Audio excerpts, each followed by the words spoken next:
তুলেছিলাম, যারা শহীদ হয়েছে তাদের দেহ তুলেছিলাম। ইতিহাস জানে না, এখন নতুন লোকজন কিছু তো আমদানি হয়েছে, ঠিক আছে। এখান থেকে কিছুটা দূরে ভাঙাবাড়া ব্রিজের কাছেও আবার তৃণমূলের তরফ থেকে না, সে তো করতেই পারে, সবাই করুক না। এই শহীদ মিনারে দেখুন ভিতরে পতাকা নেই, বাইরে আমাকে যারা রিসিভ করলাম বললাম পতাকা বাইরে, এই তো সবার এখানে ট্রাস্ট বানিয়ে দেওয়া হয়েছে। এটা তো আমার একার নয়, তারাও এসে তারা আসে না কেন, ঢুকে না কেন, মাল্লা যে কেউ দিতে পারে। এবং সেই সময় সমস্ত বিরোধী দলের ভূমিকা ছিল, এসইউসিআইয়ের ভূমিকা ছিল, প্রভাসবাবুদের বিরাট ভূমিকা ছিল, লালকৃষ্ণ আদবানির ভূমিকা ছিল। লালকৃষ্ণ আদবানি প্রথম তো খেজুরির অবরোধ তুলেছেন, তা আপনি অস্বীকার করবেন কেন? আমি তো বলছি না, মমতা ব্যানার্জিকে আমরা যখন ডাকতাম আসতেন, বাকিটা আমরা করতাম, আবার চলে যেতেন। আবার আমি এখানে আসতাম, যে দায়িত্বটা এখানে দিয়ে যেতাম নিশিদাকে, বা ওখানে আপনার ওই ওপারের অঞ্চলে যারা ছিল স্বদেশ অধিকারী, অশোক করণ বা অন্য যারা ছিল, কেউ কেউ তৃণমূলেও আছেন, তা আমরা সেইভাবে করতাম, সবাই মিলে আন্দোলন হয়েছে। সিপিআইএম ছাড়া সমস্ত দল প্রায় ঐক্যবদ্ধ ছিল, এবং এখানে প্রত্যেকেরই কিছু না কিছু অবদান আছে। মহেশ্বেতা দেবী টাকা না দিলে আমরা তো জামিন করাতে পারতাম না।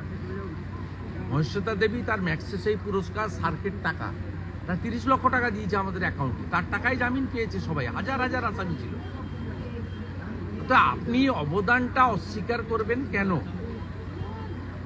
আমরা তো বলছি সেই সময় আন্দোলনে লালকৃষ্ণ আদবানির ভূমিকা ছিল, সুষমা স্বরাজের ভূমিকা ছিল, রাজনাথ সিংয়ের ভূমিকা ছিল, আদবানি যে অপোজিশন লিডার 62 দিন পার্লামেন্ট বন্ধ রেখেছিল, বিরোধী নেত্রী মমতা ব্যানার্জি এসেছেন এখানে যতবার টাকা হয়েছে, এসইউসিআইয়ের প্রভাসবাবু এসেছেন এখানে, এমনকি ফরওয়ার্ড ব্লক বামফ্রন্টের শরিক ছিল, অশোক ঘোষ এসে মিটিং করে এখানে প্রতিবাদ করে গেছে। আচ্ছা, আমরা ইতিহাসটাকে বিকৃত করতে চাই না, আপনারা বিকৃত করছেন কেন? এই একটা চোর তারাচাঁদ পাড়ে জাহাজের মতো বাড়ি করেছে, সে একটু আগে এসে আমাকে আক্রমণ করছে, আমাকে আক্রমণ করবেন কেন? আক্রমণ করার জায়গা না। আমি সত্যি কথা বলেছি, মমতা ব্যানার্জি নন্দীগ্রামের জন্য মুখ্যমন্ত্রী হয়েছে, অনেকগুলো কারণ থাকতে পারে, কিন্তু বড় কারণ হচ্ছে নন্দীগ্রাম। কারণ সিঙ্গুরের আন্দোলনে সাধারণ মানুষের সমর্থন ছিল না, তাদের কারখানাকে ভেঙে উড়িয়ে দিচ্ছে। এখানেও যদি কারখানা সঠিকভাবে জেলিংহামের জায়গায় অন্য জায়গায় করতেন, অসুবিধা ছিল না। 29টা গ্রাম যার নেওয়ার কথা না লক্ষণ সেন, তিনি নিয়ে নিয়েছেন ওই দীনবন্ধুপুর লকগেট থেকে সাহেবনগর 7 খণ্ড পর্যন্ত। এই জায়গায় 29টা গ্রাম সেই ব্রিটিশের মতো সুতানুটি, গোবিন্দপুর, কলকাতা পুরো গ্রাম যদি নিয়ে নিতে চান, মানুষ সমর্থন করবে কেন? গত বছর বিষয়টা তো সেই জায়গায়, এবং সেই জায়গায় দাঁড়িয়ে আমরা মনে করি যে নন্দীগ্রামে যারা আত্মত্যাগ করেছেন বশ্যতা বিরোধী সংগ্রাম, তারা প্রপার অনার পায়নি। আমাদের ব্যক্তিগত প্রচেষ্টা, আমাদের নন্দীগ্রামের যারা ইলেকটেড ছিলেন পঞ্চায়েত 8-এ, সবার কাছ থেকে চাঁদাপত্র জোগাড় করে আমরা শহীদ মিনারটা বানিয়েছি। সরকার বলেছিল এখানে যে স্মারক বানাবে, করেনি। সরকার বলেছিল গোকুলনগর অঞ্চলে রেসিডেন্সিয়াল মডেল স্কুল দেবে শহীদদের স্মরণে 1 থেকে 12 গোকুলনগর অঞ্চলে, করেনি। নন্দীগ্রাম প্রপারে একটা ভাস্কর্য তৈরি হবে শহীদ স্মরণে, সরকার সেটা বানায়নি। এমনকি 4 জন আমার সঙ্গে ছিল বলে 4 লক্ষ টাকা করে যে ক্ষতিপূরণ, সরকারি ক্ষতিপূরণ চেক, তাদেরকে দেওয়া হয়নি। আমাকে 8 মাস 1 বছর ধরে তারা চায়নি, আমাকে দিতে হয়েছে পাট পাট করে। এমনকি নিখোঁজ যারা হয়েছিল আমাদের অবসরপ্রাপ্ত আর্মি আদিত্য বেরা থেকে, সত্যেন গোল থেকে, বাবু দাস থেকে, অসংখ্য 11 জন প্রায় নিখোঁজ ছিল, সুব্রত প্রামাণিক নিখোঁজ ছিল, এইভাবে লালুগিরি নিখোঁজ ছিল। আমাদের এদের যে ডেথ সার্টিফিকেট, ভারতবর্ষের আইন অনুযায়ী 7 বছর পরে ডেথ ডিক্লেয়ার করা হয়, এদেরকে ডেথ সার্টিফিকেট দেওয়া হয়নি। এদেরকে হাইকোর্ট করতে হয়েছে, কেন করতে হবে? এই প্রশ্নগুলো তো তুলবো, আমরা তুলছি। তাই আজকের দিনে আমরা শহীদদের স্মরণ করছি এবং একাত্ম থাকার আবেদন করছি যে সব জায়গায়। আর আগে হারমাদদের অত্যাচার আমরা সহ্য করেছি, এখন জিহাদিদের অত্যাচার সহ্য করছি। হনুমান পূজা করতে গেলে মারবে, অমুক করতে গেলে মারবে, ভোট হবে মুসলিম এলাকায় কাঞ্চননগরে, এত স্কুল নেই, এত কলেজ নেই, একদম ওইখানে, সেখানে বোম পড়বে। এই কালচারটা ভালো না। আর যে দুটো এক মাসের মধ্যে যে দুটো ঘটনা ঘটেছে আমি মনে করি অরাজনৈতিক ঘটনা। আমি আগেও বলেছি যে কোনো খুনকে সমর্থন করি না, সে যে দলের হোক, যে ধর্মের হোক, যে সম্প্রদায়ের হোক, এবং তার সঙ্গে যারা যুক্ত তাদেরকে গ্রেপ্তার করুক। এবং আমি তো কানে শুনেই বলে দিয়েছিলাম বিষ্ণুপদ মণ্ডল যিনি মারা গেছেন, খুন হয়েছেন, তার পারিবারিক বিরোধে গেছে তার মামার ছেলে। আমি শুনেছি, আমি তো আর চোখে দেখিনি যে উত্তম মণ্ডল এই ঘটনা ঘটিয়েছে। আমি পরে শুনেছি উত্তমের পরিবার বিজেপিকে ভোট দেয়, দিলেও খুনি আমরা কখনো সমর্থন করি না। পরবর্তীকালেও যেটা বৃন্দাবন চকে ঘটেছে আমি মনে করি এর পিছনেও যে আছে নিরপেক্ষ, কিন্তু ভোটার তালিকা ধরে সেই বাম আমলের মতো আসামি করা এই প্র্যাকটিস ঠিক না। এই প্র্যাকটিসটা কেন ফিরিয়ে আনা হবে নন্দীগ্রামে? আমার প্রতিবাদটা এই জায়গায় যে ভোটার লিস্ট ধরে কোথায় নগেন পাত্র কেন্দামারি বাড়ি হলদিয়ার কাছে, তার বাড়ি থেকে বৃন্দাবন চকের দূরত্ব 25 কিলোমিটার। কোথায় হরিপুরে মেঘনাথদার বাড়ি থেকে বৃন্দাবন চক 15-20 কিলোমিটার। ধনঞ্জয়ের বাড়ি জেলেমারা কোথায় একেবারে আপনার বর্ডারে, বয়ালের বর্ডারে, সেখান থেকে বৃন্দাবন চকের দূরত্ব 20 কিলোমিটার 22 কিলোমিটার। অর্থাৎ এই প্র্যাকটিসটা আবার কেন ফিরিয়ে আনছেন আপনারা?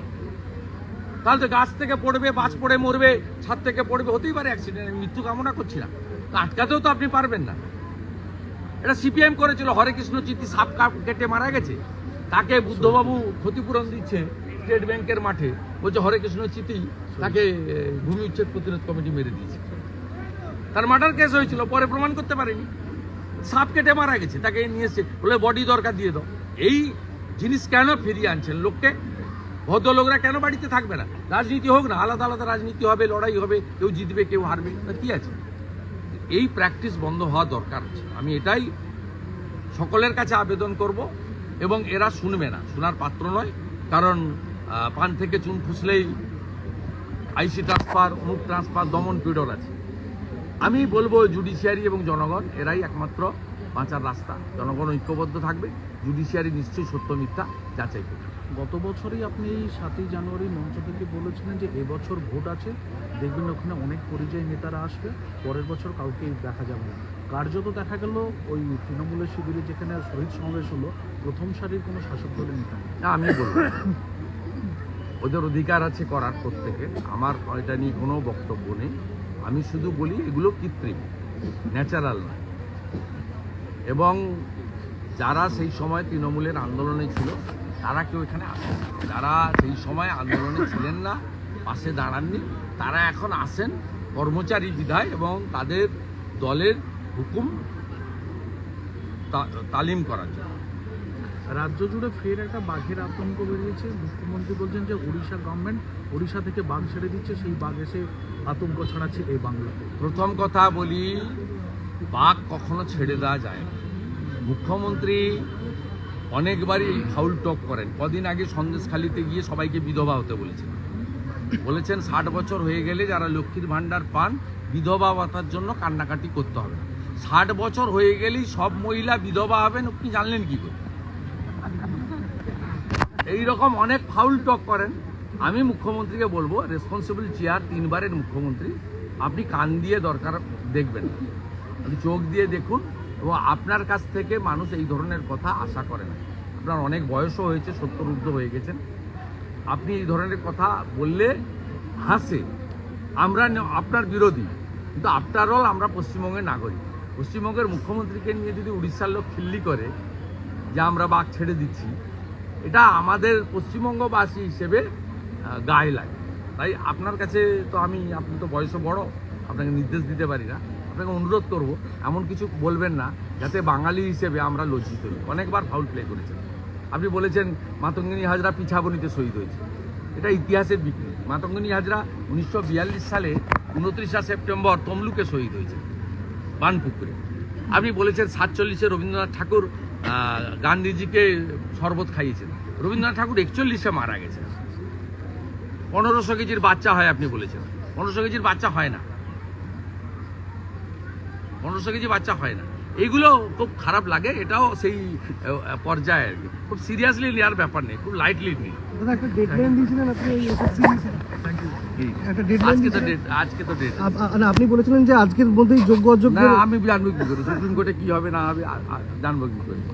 সুপ্রিম কোর্ট কী করবে তো আমরা জানি না। আমাদের বক্তব্য অযোগ্যদের বাঁচাতে যোগ্যরা যেন ক্ষতিগ্রস্ত না হয়। আমরা যোগ্যদের পক্ষে, অযোগ্যদের বিরুদ্ধে।